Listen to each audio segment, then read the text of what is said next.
You mentioned COVID, and it's a bit point to talk about it now because obviously there's a lot of things going on about this. But is there, in terms of COVID-19, I mean, are you going to, is some of potentially the effect of COVID, preseason, etc., baked into your rankings, especially as we're not going to have a preseason at all, or are you just going to project this as what's going to happen, and then if injuries happen, you'll just move and adjust accordingly?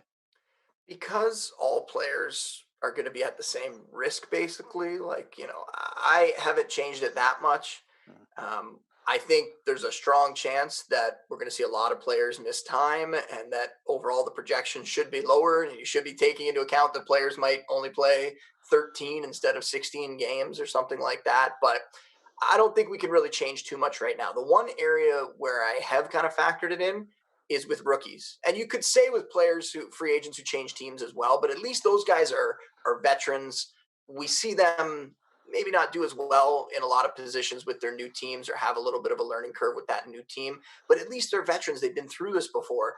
The rookies, we can't underestimate how big of a deal it is. It's a new job. Think about any of us when you start a new job, right?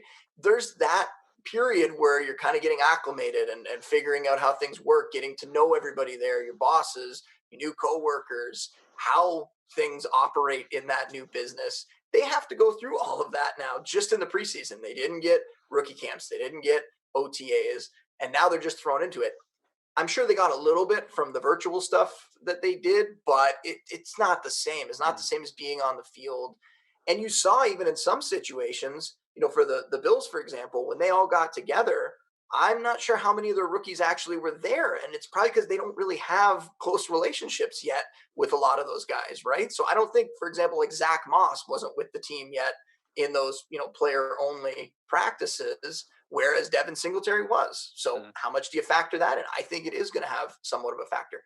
Running back, not as much, because running back, we see in general, those guys can hit the ground running pretty Yeah. easily, no pun intended. But with wide receivers, with quarterbacks, Joe Burrow is somebody who I would like to rank even higher, Mm. but he's going to take the field for the first time in an NFL game in week one. He didn't get that preseason to kind of work out some of the kinks. He could still be fantastic, but the odds of him coming out of the gate strong are a little bit lower. So rookies, I've shied away from a little bit in drafts, and I think they're ranked a little bit lower versus probably some of the other analysts in the industry just for that very reason.